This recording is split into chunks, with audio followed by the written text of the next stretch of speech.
बिस्मिल्लाहिर्रहमानिर्रहीम। अस्सलामु अलैकुम students, how are you all.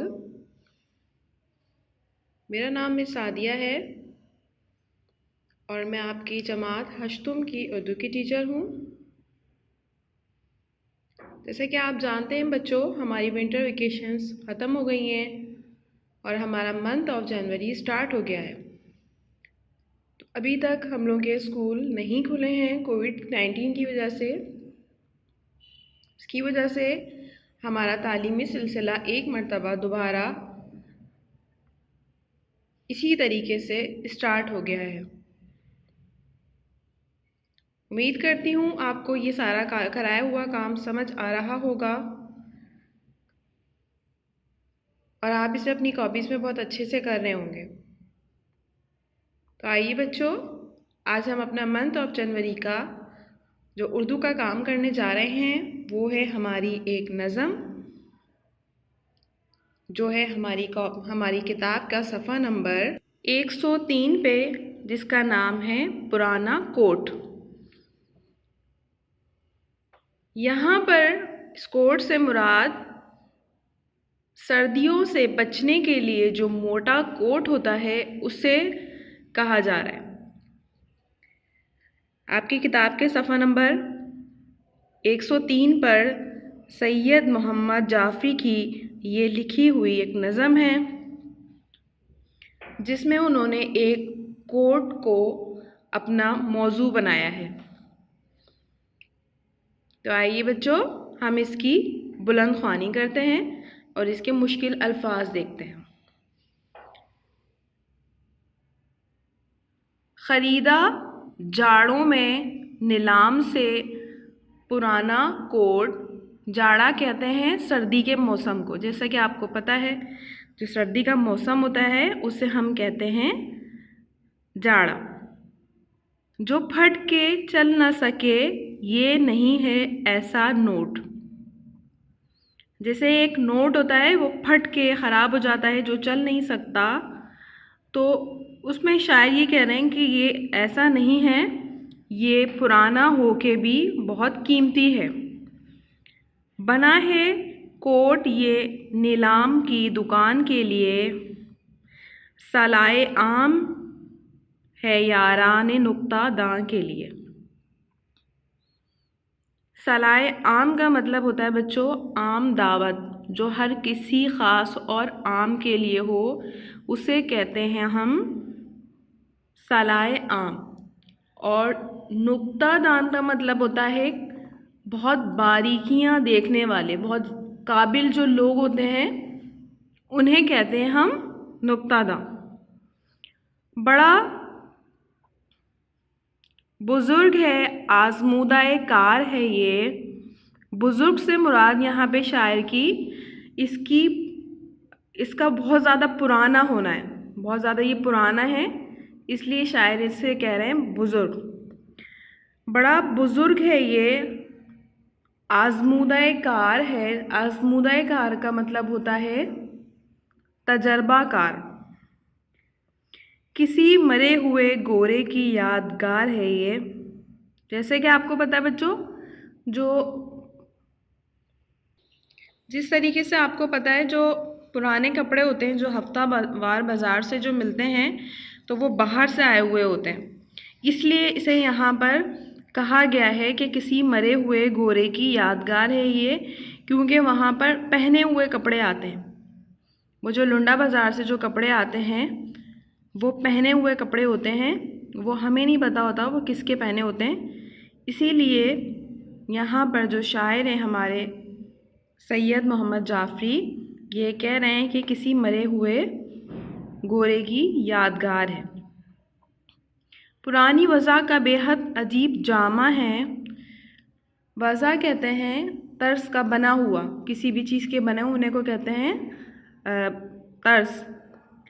और जामा कहते हैं कपड़े को, पहनने का जो लिबास होता है उसको कहते हैं जामा। पहन चुका है इसे खुद वास्कोडी गामा है। न देख कोहनियों पर इसकी खस्ता समानी। खस्ता समानी कहते हैं किसी भी ऐसी चीज़ को जिसका बहुत बदतर हालत हो रही हो, पुराना हो चुका हो, उसे कहते हैं खस्ता सामानी। क्योंकि पहनने के बाद जो कपड़े पहनते हैं वो अमूमन जो होते हैं वो कोहनियों के बाद से फट जाते हैं। तो कोहनियों के बाद से पता चल रहा होता है, क्योंकि यूज़ हो रही होती हैं कोहनियाँ, तो इसलिए वहाँ से पता चल रहा होता है कि चीज़ कितनी पुरानी है। पहन चुके हैं इसे तुर्क और ईरानी, मतलब तुर्कों ने इसे पहना है या फिर ईरानियों ने, किसी ने जिसने भी पहना है, इन्हें नहीं पता शायर को, इसलिए यहाँ पर ये कह रहे हैं कि यहाँ पर तुर्क और ईरानी इसे पहन चुके हैं। जगह जगह ये फिरा मिसले मार को बोलूं, ये कोटों का लीडर है, इसकी जे बोलो। यहाँ पर इनके कहने का मतलब ये है कि ये पता नहीं कौन कौन सी कंट्रीज से घूम कर आया है, तो ये लीडर है कोटों का, तो इसकी तारीफ में बोल रहे हैं कि ये इसकी जे बोलो। अगला शेर है, बड़ा बुज़ुर्ग है ये गो कलील कीमत है, मतलब ये कि ये इतना ज़्यादा पुराना है और इतना ज़्यादा अच्छा है, और जो इसकी कीमत है, जो इसकी ख़रीद है वो बहुत थोड़ी है। कलील का मतलब होता है बहुत कम,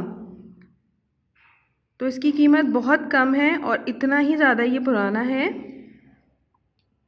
मियाँ बुज़ुर्गों का साया बड़ा गनीमत है, यहाँ पर इनका मतलब ये है कि जो बुज़ुर्ग होते हैं हमारे घर के, तो वो बहुत ज़्यादा हमारे लिए अहमियत का हामिल होते हैं, बहुत ज़्यादा उनकी हमारी ज़िंदगियों में अहमियत होती है।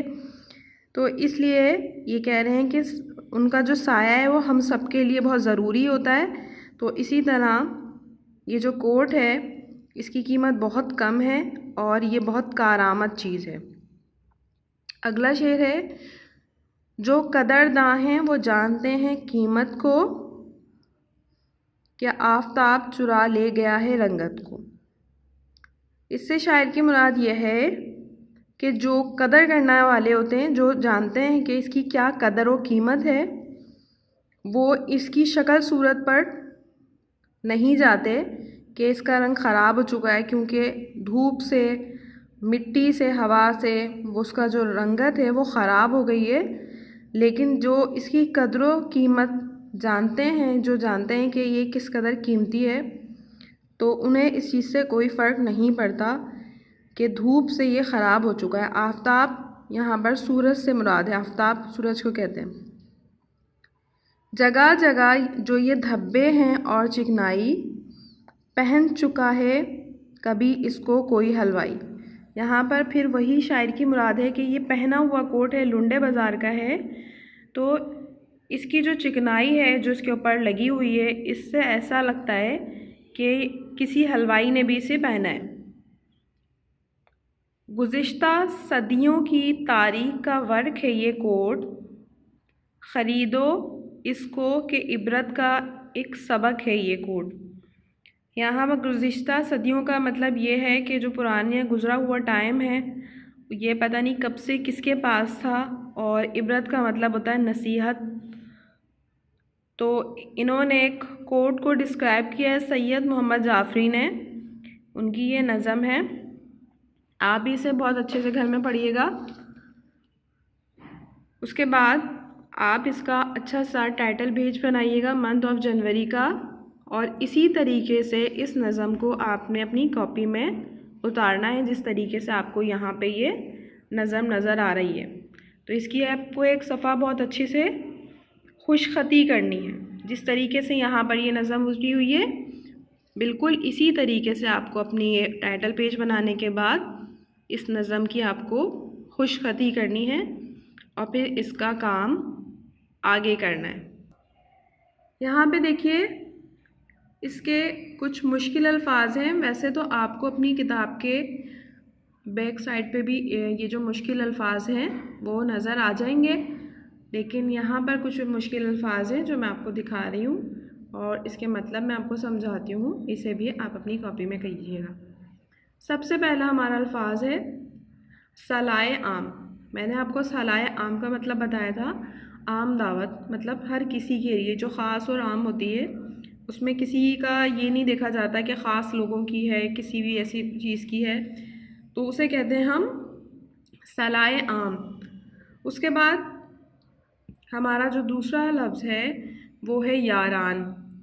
यारान कहते हैं दोस्तों को, यार की जो जमा होती है वो होती है यारान, तो इसका जो मतलब होता है वो होता है दोस्त, यार की जमा। उसके बाद जो हमारा नेक्स्ट वर्ड है नुक्ता दां। नुक्ता दां का मतलब होता है काबिल लोग, बारीकियां जानने वाले, जो हर चीज़ की बारीकी को जानते हैं, सोचते हैं, समझते हैं, उन्हें हम कहते हैं नुक्ता दां। ठीक है। उसके बाद हमारा अगला लफ्ज़ है आज़मूदाए कार। आज़मूदाए कार का मतलब होता है तजुर्बाकार। तजुर्बाकार मतलब जो लोग किसी भी आजमाइश से गुज़र चुके हैं, तजुर्बात से गुज़र चुके हैं, उन्हें कहते हैं हम आज़मूदाए कार, तजुर्बाकार लोग। उसके बाद हमारा अगला लफ्ज़ है बच्चों गोरा। गोरा यहाँ पर किसी काले या वैसे गोरे को नहीं कहा गया। जैसे आपको पता है अंग्रेज़ जो होते हैं, जो यूरोप कंट्रीज़ के लोग होते हैं, उन्हें हम अमूमन गोरा कहते हैं, तो यहाँ पर अंग्रेज़ लोगों को कहा गया है गोरा। ठीक है। उसके बाद हमारा अगला लफ्ज़ है बच्चों जामा। जामा का मतलब आपको पता है लिबास। यहाँ पर जामे से मतलब है जो पहनने के जो कपड़े होते हैं, लिबास, उसे कहते हैं हम जामा। उसके बाद हमारा लफ्ज़ है खस्ताए सामानी।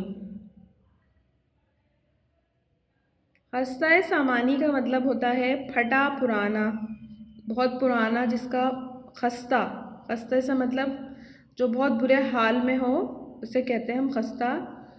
तो यहाँ पर हम इसका मतलब लिखेंगे फटा पुराना कोट। उसके बाद है हमारा अगला वर्ड जो मुश्किल लफ्ज़ है वो है कलील। कलील का मतलब है आप महदूद, बहुत जो थोड़ी चीज़ होती है, जो बहुत थोड़ा होता है, उसे हम कहते हैं कलील। मुख्तसर, महदूद या थोड़ा, ये कलील का मतलब है। उसके बाद हमारा जो अगला वर्ड है बच्चों वो है कदरदान। कदरदान का मतलब होता है किसी भी चीज़ की अहमियत जो जानता है उसे हम कहते हैं कदरदान। जैसे कि अमूमन हमारे घरों में कहा जाता है कि फ़लाँ बहुत कदरदान है, वो अपनी चीज़ों को बहुत ज़्यादा ख़याल से रखते हैं, बहुत संभाल के रखते हैं, उन्हें अपनी चीज़ों की अहमियत का एहसास होता है कि उनकी चीज़ें कैसी हैं। तो इसका जो मतलब है वो है अहमियत जानने वाले। ठीक है। उसके बाद अगला लफ्ज़ है हमारा बच्चों इबरत। इबरत का मतलब होता है नसीहत, मतलब जिस चीज़ को देखकर आपको नसीहत हो उसे कहते हैं हम इबरत। उसे कहते हैं हम जिसे हमें किसी चीज़ की भी याद रह जाए, नसीहत हो हमें, उसे कहते हैं इबरत। उसके बाद हमारा नेक्स्ट जो लफ्ज़ है वज़ा। वज़ा का मतलब होता है तौर तरीके या पहनने का जो तरीका होता है उसे कहते हैं, बनाने का जो बना हुआ होता है उसे भी कहते हैं। उसके बाद हमारा अगला लफ्ज़ है बच्चों आफ़ताब। आफ़ताब का मतलब होता है सूरज। सूरज को कहते हैं हम आफ़ताब। उसके बाद जो हमारा नेक्स्ट लफ्ज़ है वो है गो। गो का मतलब होता है हालांकि। किसी भी चीज़ के बारे में हम बात कर रहे होते हैं कि गो ऐसा ना हो, तो उसका ये मतलब होता है हालांकि। ठीक है। ये हमारे मुश्किल अल्फाज हैं जिन्हें हमें अपनी कॉपी में करना है इसी तरीके से, बहुत साफ़ सुथरा, जिस तरह आप करते हैं। टाइटल पेज बनाने के बाद आपको सबसे पहले अच्छा सा खूबसूरत सा उन्वानी सफ़ा बनाना है। उन्वानी सफ़ा बनाने के बाद आपको इसकी खुशखती करनी है इस नज़म की जो मैंने आपको अभी पढ़ाई है। और आपको इसको इंडेक्स में भी मेंशन करना है कि आपने पुराना कोर्ट मंथ ऑफ जनवरी में स्टार्ट किया है, आपने इसकी खुशखती की है, इसके मुश्किल अल्फाज किए हैं। अब नेक्स्ट आ जाते हैं बच्चों हम इसके सवाल जवाब की तरफ। जो इसके सवाल जवाब हैं वो हमारे पास जो हैं अलिफ बे जीम दाल हे करके हैं। तो आइए हम इसके सवाल जवाब की तरफ चलते हैं। सवाल जवाब है हमारे, इसका जो सबसे पहला सवाल है वो है, शायर ने कोर्ट के लिए कैसे नोट की मिसाल दी है। तो इसका जवाब हम लिखेंगे, शायर ने कोर्ट के लिए फटा हुआ खस्ता हाल नोट जो चलता नहीं है उसकी मिसाल दी है। जैसे कि एक पुराना नोट होता है जो चलता नहीं है, बाज़ार में अगर हम लेकर जाएं वो फट जाए, वो बहुत बुरे हाल में हो, जगह जगह से फटा हुआ हो, तो उसकी मिसाल दी है शायर ने। उसके बाद हमारा दूसरा सवाल है, ये कोट कौन कौन पहन चुका है। तो इसका जवाब हम लिखेंगे, इस कोट को वास्को डी गामा, तुर्क, ईरानी और हलवाई पहन चुके हैं।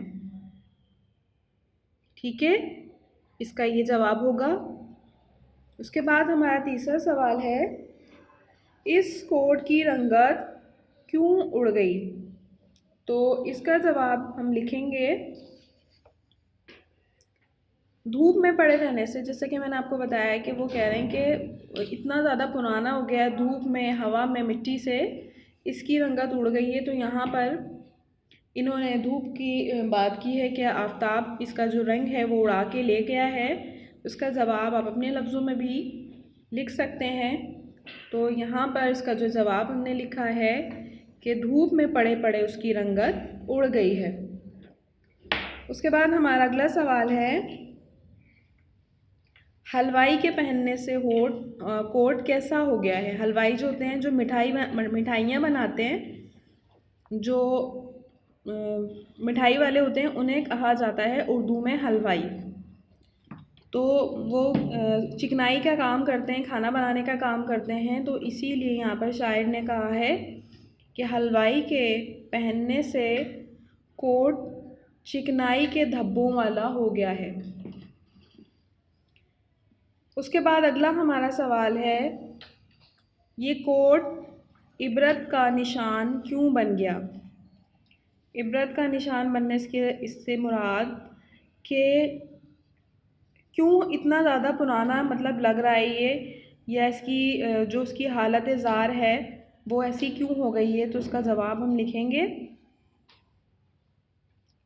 इस कोट पर सदियों की तारीख इसकी हालत ज़ार कह रही है, जिसकी वजह से ये इबरत का निशान बन गया है। मतलब ये इतना पुराना हो गया है, इसका इतना बुरा हाल हो गया है, उसके ऊपर जगह जगह चिकनाई के धब्बे लगे हैं और निशान लगे हुए हैं, इसका धूप से रंग उड़ गया है। तो इसकी वजह से ये इबरत का निशान बन गया है। ये सवाल जवाब हैं जो आपको अपनी कॉपी में करने हैं। तो इसी तरीके से आप अपनी कॉपी में बहुत अच्छा सा साफ़ सुथरा सा काम कीजिएगा इन तमाम सवालात को। उसके बाद आ जाते हैं हम अपने सवाल नंबर 2 की तरफ, जो है दुरुस्त जवाब पर सही का निशान लगाइए। चूज़ द बेस्ट आंसर है ये हमारे पास। यहाँ पर हमारे पास 4 ऑप्शन दिए गए हैं। सबसे पहला हमारा है, बुज़ुर्गों का साया होता है। बुज़ुर्गों का साया हमारे लिए क्या होता है, अज़मत, नेमत, गनीमत या फिर कलील कीमत।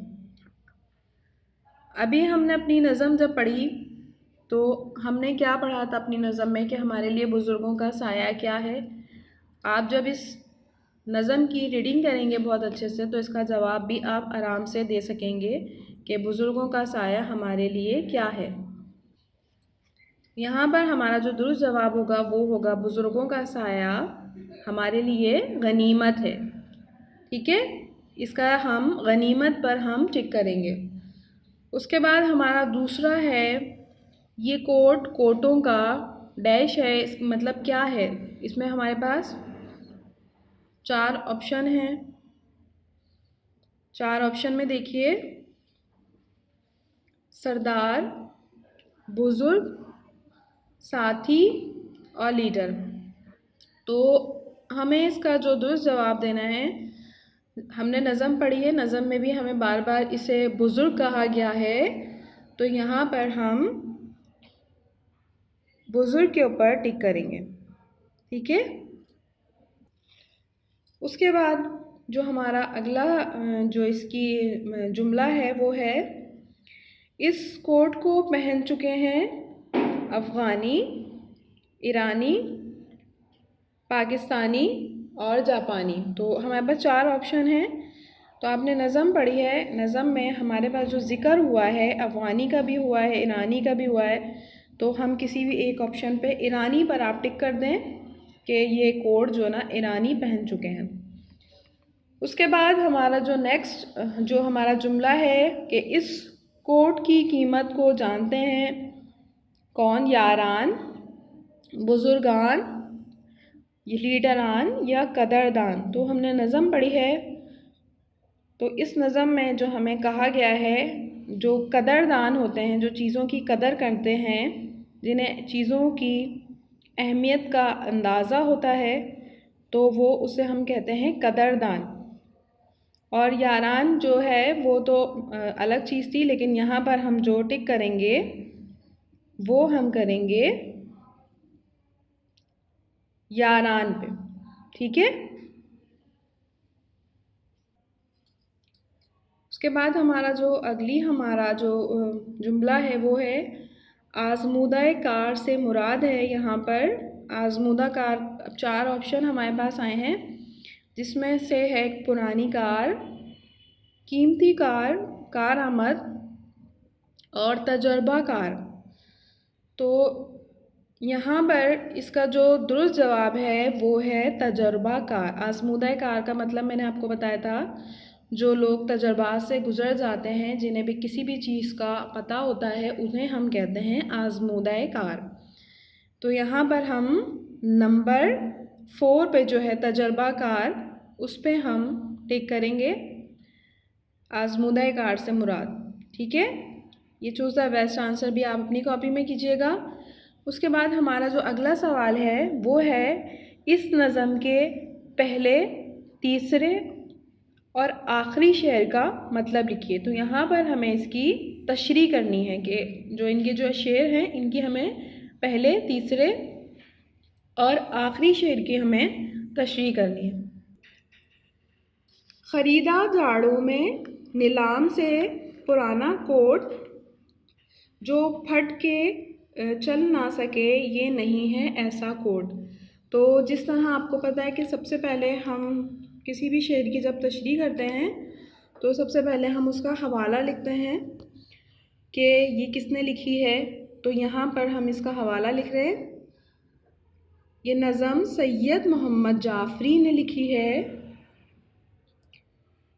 इसमें वो एक लुंडे के कोट का ज़िक्र कर रहे हैं, जो हफ्तावार बाज़ार से, जिसे हम लुंडा बाज़ार कहते हैं, तो उसका ज़िक्र कर रहे हैं। सर्दियों के दिनों में उन्होंने ये कोट लुंडा से ख़रीदा है। ये बहुत मज़बूत कोट है और आसानी से फटने वाला नहीं है। ये जो शेर है, ख़रीदा जाड़ों में नीलाम से पुराना कोट, जो फट के चल ना सके ये नहीं है ऐसा कोट। इसकी हमने यहाँ पर 3 लाइन की तशरीह की है। अगर आप अपनी वर्डिंग में करना चाहें तो आप भी इस तरह कर सकते हैं। उसके बाद हमारा जो तीसरा शेर है वो है, बड़ा बुज़ुर्ग है ये, आज़मूदा कार है ये, किसी मरे हुए गोरे की यादगार है ये। मैंने आपको बताया था कि गोरा जो है वो अंग्रेज़ को कहते हैं हम, जो अंग्रेज़ होता है यूरोपियन ममालिक से जो हमारे पास मुंडे के कपड़े आते हैं, तो यहाँ पर उससे मुराद है गोरा। इसकी तशरीह हम करेंगे। इस कोट के पुरानेपन को शायर बुज़ुर्ग तसव्वुर कर रहे हैं। जिस तरह बुज़ुर्ग हमारे लिए बहुत बड़ा सरमाया होते हैं और तजुर्बाकार होते हैं, इसी तरह ये जो कोट है ये भी किसी बहुत पुराने अंग्रेज़, जो मरे हुए अंग्रेज़ की यादगार है। ये आपने 3 लाइन की तशरीह की है इसका मतलब आपने बताया है। तो आपको भी इसी तरीके से लिखना है कि पहले शेर का मतलब, तीसरे शेर का मतलब, ठीक है। बस एक शेर में आपने इसका हवाला लिखना है, बाकी के शेर में आपने हवाले नहीं लिखने, इसी तरीके से करना है। अब आ जाते हैं हम अपने आखिरी शेर की तरफ। आखिरी शेर है हमारा, गुज़िश्ता सदियों की तारीख़ का वर्क है ये कोट, ख़रीदो इसको कि इबरत का एक सबक है ये कोट।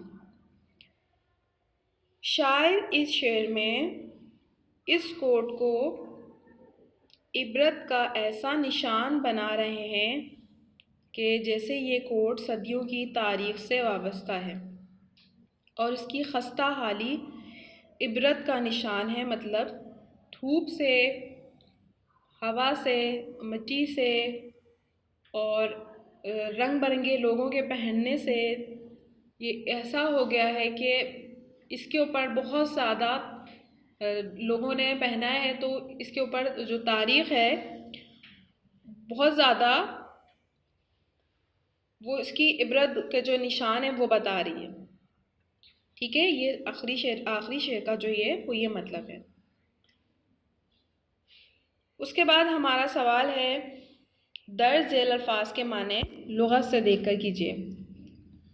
यहाँ पर हमारी बुक है 105, उसमें सवाल नंबर 4 है, सालाए आम। सालाए आम का मतलब आपको बताया था मैंने। सालाए आम कहते हैं ख़ास व आम की जो आम लोगों की जो दावत होती है, आम लोगों की दावत को कहते हैं सालाए आम। उसके बाद है याराने नुक्ता दान। मैंने याराने नुक्ता दान का मतलब आपको बताया था। जो दोस्त होते हैं यार, उनकी जो यार होते हैं उन्हें दोस्त कहा जाता है, और यारान होता है दोस्तों की जमा।